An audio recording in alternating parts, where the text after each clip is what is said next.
Hey, AB, we've talked so much about your ability to impact the game in other ways besides scoring. And you obviously did a lot of scoring in Maui. I'm just curious, did you go into the tournament with, maybe a mindset of being more aggressive, looking for your shot, or is it just something that kind of came within the flow of the games? Um, I knew the teams were gonna be playing there, gonna be high level, and the pace and the game was gonna be high level game. So I kind of came in a little more aggressive than I have been the rest of the season. But at the end of the day, it was just taking what the defense gives us, and my teammates trusting me, getting me the ball, and telling me to be confident and play. So I came in a little more aggressive, but it was just the same thing really. And, how does a performance like that on that kind of stage help, your confidence individually? And then how do you feel like the team is looking and feeling after that? Um, I mean, individually, it just shows that I can do what the team needs me to do. Some nights it's gonna be score. Some nights I'm gonna need to facilitate. Sometimes it might be a little bit of both. And I think the team's always kind of been pretty confident, but just two big wins like that, and then the third game, it kind of helps show us what type of team we are and how good we can be if we lock in and do all the little things a little bit better. Bob? Hey, Anthony. 26 in back-to-back games in high-level competition. Did you surprise yourself at all? We obviously know you're a really good player, but 52, and yeah, I guess you led all the great players earlier. I think you had the highest scoring average. Yeah. Did you expect to score that well? Um, I just come into the game trying to do what the team needs to do. So throughout the flow of the game, I kind of figure out what they need me to do. So I was just getting good looks. Teammates are setting me up, and I didn't really surprise myself. I kind of know like whenever the team needs me to score, I'm gonna score and be aggressive in those big games. So it wasn't really a surprise. It was more just my teammates trusting in me and just helping me get easy looks. Well, one basket you didn't hit was that one at the end of regulation, and Kamani said on the radio that he told you guys, "Hey, take the shot with a little bit of time left. Give me a chance to get in there." What'd you think of that play he made? And was that in the back of your mind? If I miss this, Kamani might stick it back. It was game saving play, big play. He hadn't really played a lot the whole tournament, but he kept a good mindset and came in and made a huge play.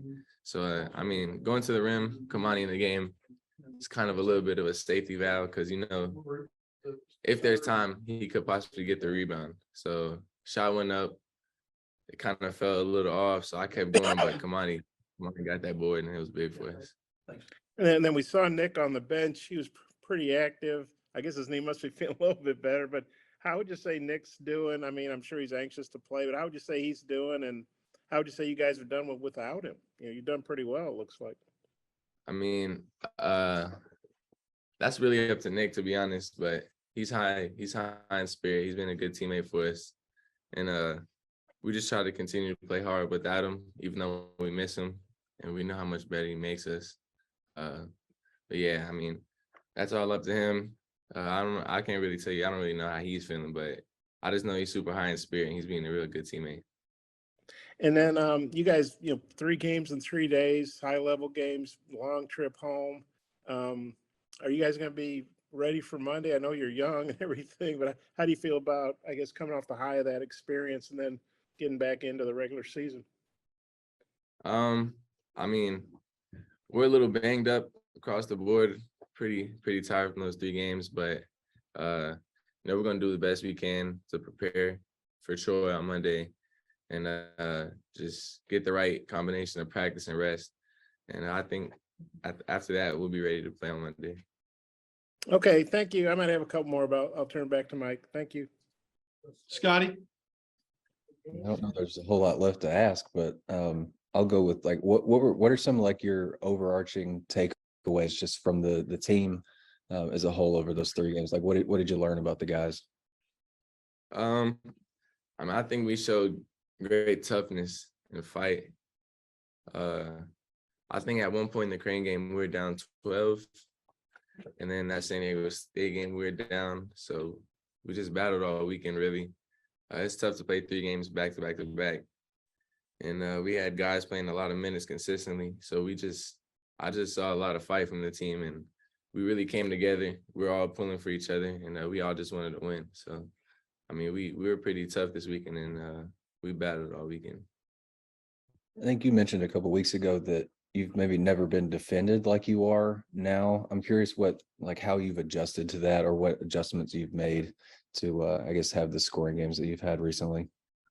What Coach Musk just told me, really just shoot the ball, stop thinking about it, and just play with a little more confidence. And then once I started doing that, they couldn't really guard me that way. So it kind of opened up the game for me.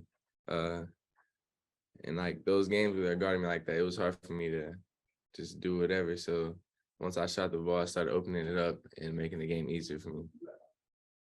Last thing, I think Trevin got in some foul trouble in that first game, probably pretty frustrating. But the two second halves in the last two games, he was like a different level. What did you see from Trevin? What did he give you guys when he was on the floor?